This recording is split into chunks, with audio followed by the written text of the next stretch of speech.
All right, the Dogs are going to be without one of their leading receivers coming into the 2022 season. Jermaine Burton announcing on Wednesday that he is going to enter the transfer portal. And it's a decision that's something that you pay attention to for sure. I mean, Jermaine had that big catch in the Orange Bowl against Michigan. That game, certainly, he had a lot to do with Georgia winning that game, and his potential is pretty significant, I would say. So it's not a shocking move.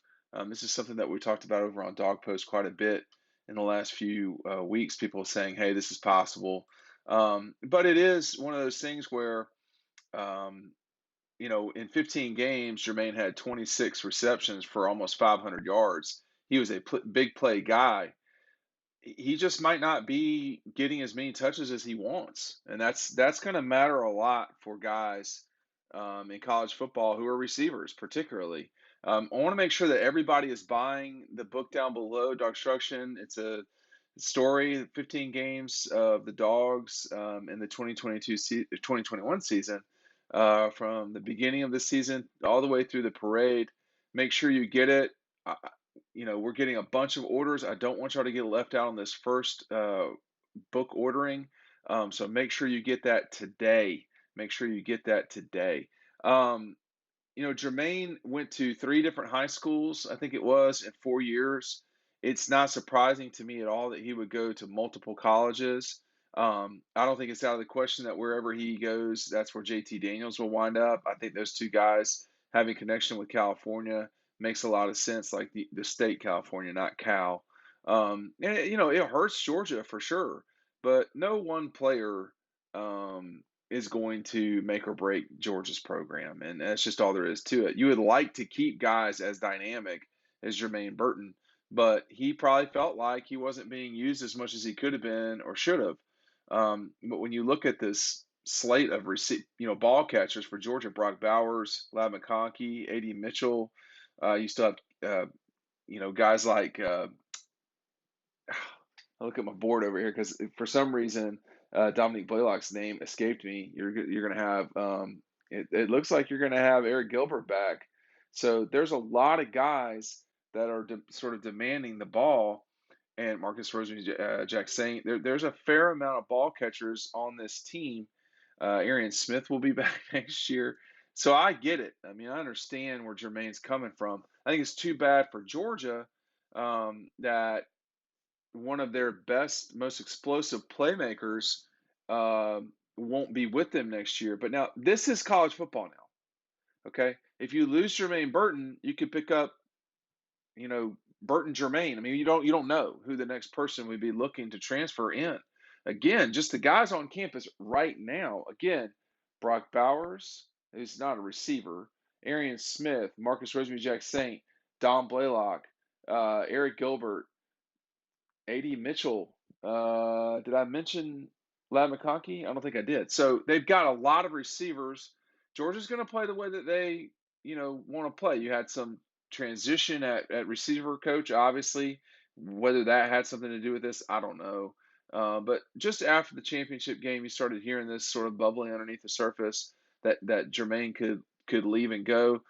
And it's not shocking. I don't know how surprising it is necessarily either, considering everything in its totality, that Jermaine would, decide to get into the portal.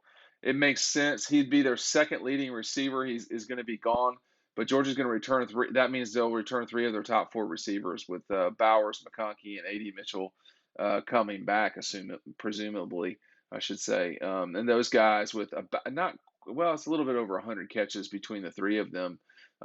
You're also going to have other guys who are going to have their chance. Aaron Smith, who is banged up this season, Marcus Rosemary Jack Saint, who is in on that Brock Bowers touchdown blocking.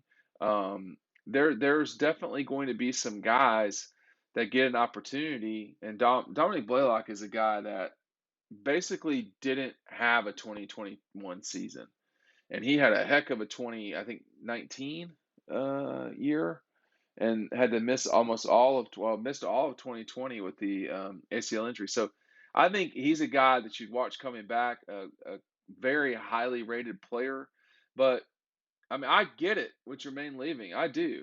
I think it's too bad for Georgia. I don't know if it's too bad for Jermaine because there might just be a better fit for Jermaine out there. I mean, if if you're Jermaine and you have experience playing on the West Coast, going out to play at, and I'm not saying he's doing this, going out to play at Arizona or Arizona State or UCLA or SC, where they're just going to throw the ball all over the place. I mean, if you're a receiver, that's all you can ask for. But for Georgia, the point here is to win the national championship, to win the conference, and win as many games as possible. He's done that now. He's won his national championship. Guys who are leaving, they've got rings. But for Georgia moving forward, they're going to play the style that fits them the best. And the style that fits them the best is not throwing it all over the field. It's throwing it about at most 30 times a game. And if you're a high-powered receiver, you want 8 catches a game or something like that, you're not going to get that. I mean, not right now as it stands. As we move forward, I don't know. It seems less likely to me that Georgia's going to stop doing what works for them in order to attract higher level receivers. I mean, Julio Jones was a really good receiver at Alabama that did not get a lot of targets, and it's worked out okay for him in the NFL. So there's plenty of examples of guys who have gone on to have really good careers at more physical places like Georgia, Alabama, et cetera. I mean, last year we saw the way that Alabama threw the ball. They're a different team now for sure, but there was no one guy that was getting all the catches there either. So I don't have to explain his decision. I think he gets it. I think that what Jermaine did makes sense for Jermaine, and I think it's awesome for him. But you know, hey, we're out where we're at with this thing, and make sure you're taking advantage of the book down below. It's on the website, but just click the link below. It'll take you straight there. You do not want to get on the second run of this. Get in the first run. We'll see you on the website.